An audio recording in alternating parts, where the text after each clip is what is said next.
Okay, well, welcome everyone. Good afternoon. Thank you so much for joining today's BeWell Lunch and Learn session. We are joined once again by Michelle Zellner, who's joined many times in the past and always does a wonderful job. So we are so excited to hear what she has to say today about the benefits of mindfulness. Before I pass this over to her, I just want to bring up two things. These are recorded, so if you're unable to stay for the whole session or just simply want to review it at another time, you will be receiving a copy of the recording along with the PowerPoint slides in your email within about a week or so. So be on the lookout for that.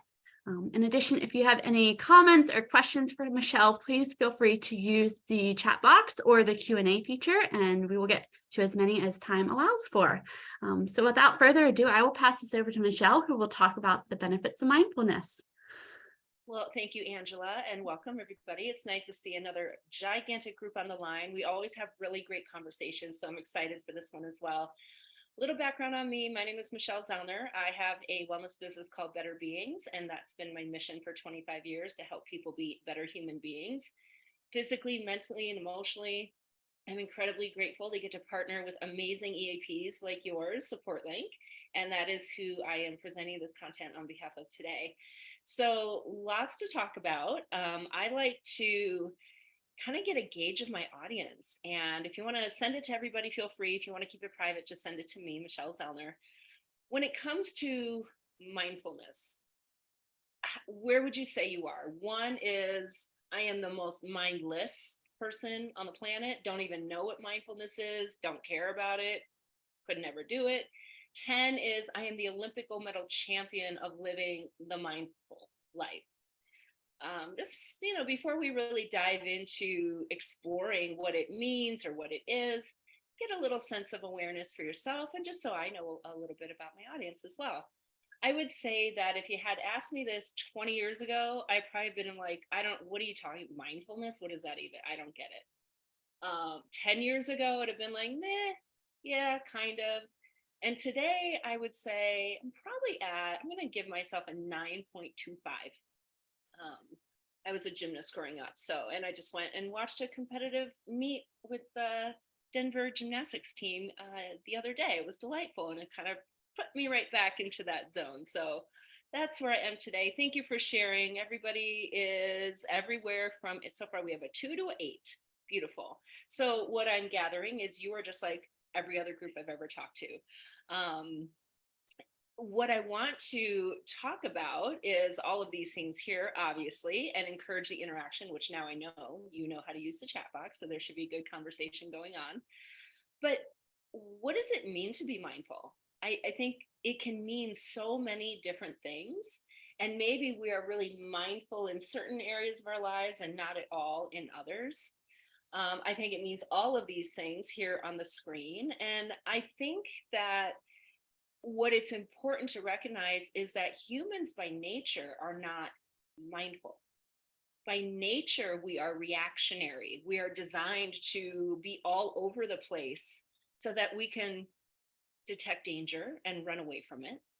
We are designed to live in the past in our minds so that we remember the horrible experiences so we don't repeat them, or we remember that issue that caused us guilt or shame so that maybe we don't do it again. We're designed to be in the worry, fear of the future so that we don't put ourselves in harm's way. So our programming is not one of mindfulness. It is one of being somewhere else. So if you think you're at a 1 or a 2, you are simply a normal human being.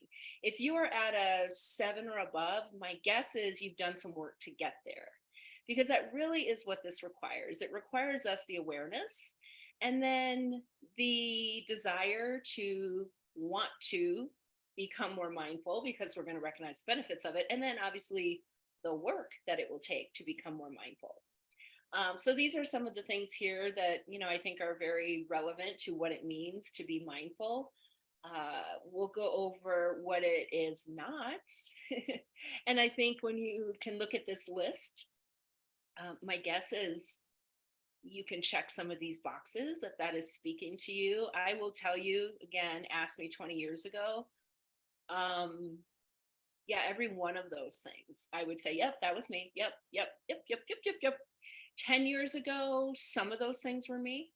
Today,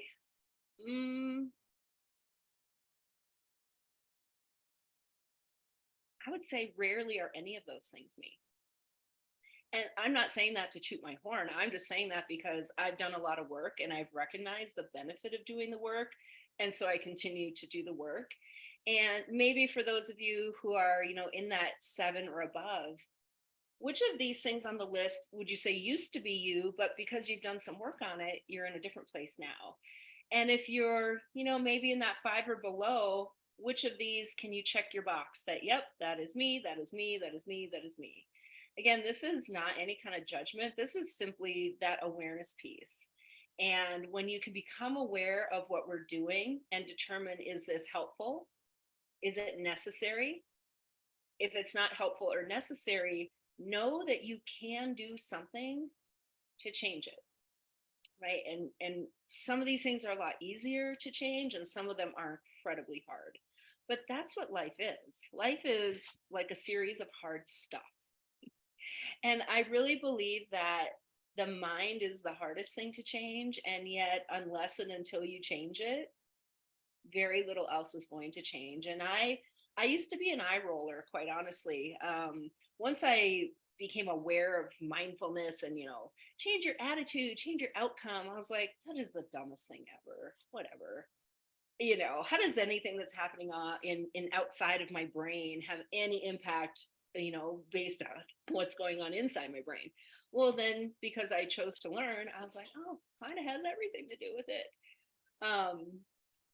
This comes from lots of places, right? We didn't just come up with this whole mindful moment here in the last few years. This has been going on forever. And I think we are starting to really embrace and merge the two influences of ancient Eastern beliefs and modern way of doing real life. And I think, when you really understand how a human operates, it all makes total sense. And here's how a human operates. It operates out of a need to survive. So that thought that comes in, you don't control it. You have the option of choosing what you do with it. So in order to survive, it is very helpful to be able to be on alert for danger. It's very helpful to recognize what I need to do in response to that danger so that I could fight, flee, or defend myself. And that's all part of the survival mechanism. So any thought that comes in is almost always negative, because negativity is going to help us survive. Being positive back in the day really didn't do a whole lot for survival. So we know this is all tied to fight or flight, and that fight or flight response, when that thought or emotion generates that reason to kick into fight or flight, the adrenal glands release adrenaline and cortisol. Cortisol is the project manager of fight or flight. It's going to tell all your other chemicals what to do based on the nature of the threat. And this means we're in total chemical chaos. Okay, your hormones and your neurotransmitters, these are the chemical messengers that tell your systems what to do, when to do it, and when to stop doing it. And if we're in a state of threat, we have to think, feel, and act differently in order to survive that threat. So this chemical imbalance is great when there's a real threat, but it should be relatively rare and fairly acute. But you come forward to modern life, and unless we've done that hard work of retraining our brain, maybe fight or flight is not rare, and maybe it's chronic. And this is why we see a whole bunch of consequences.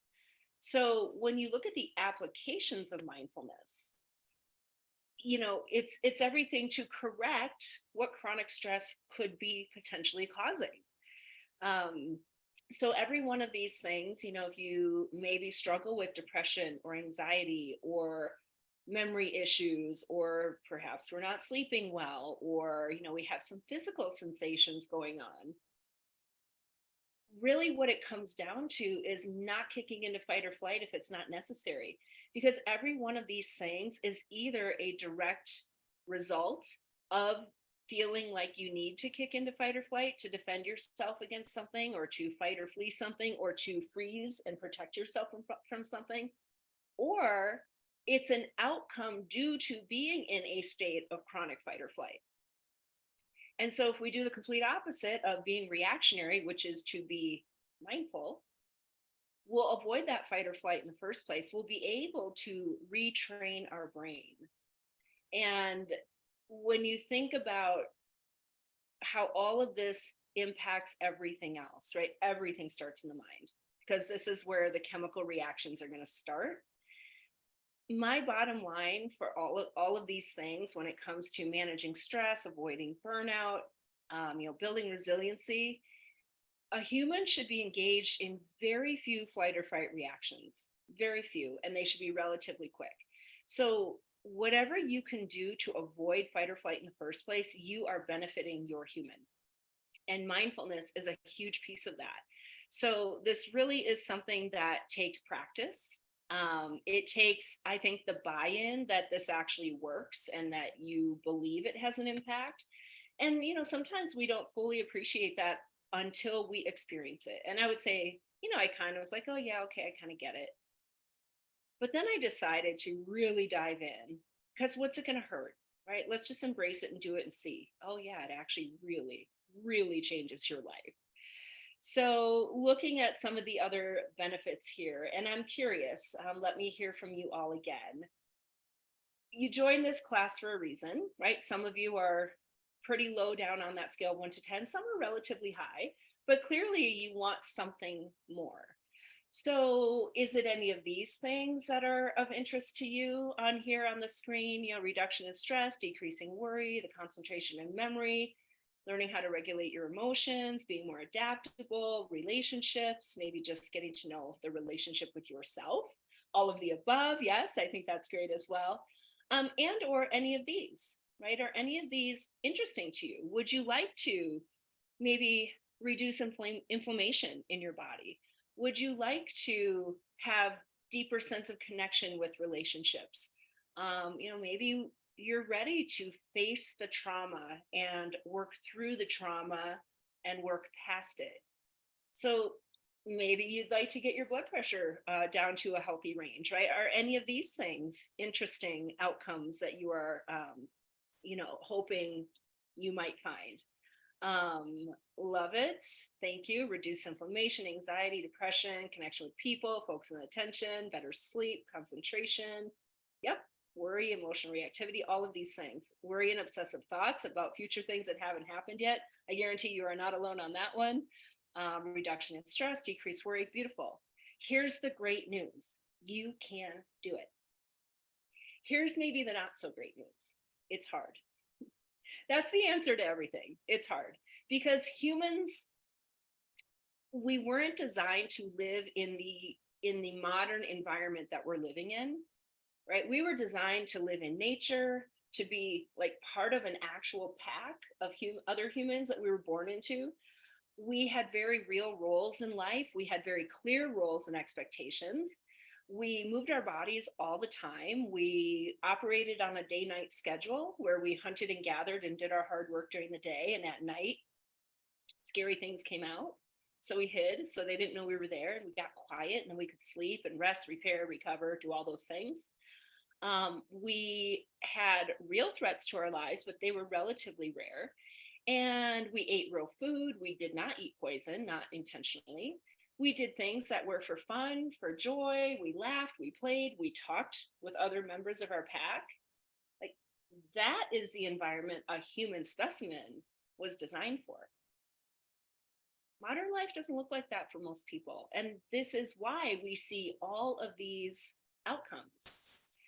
But you now know that you control you and that is it. And if you can really learn to use this to your advantage, rather than let our natural ingrained wiring kind of take us on a ride that really isn't necessary or helpful for most situations, you will literally see your life change. And I'm excited for you to get to do that and experience it. How do we have mindful moments?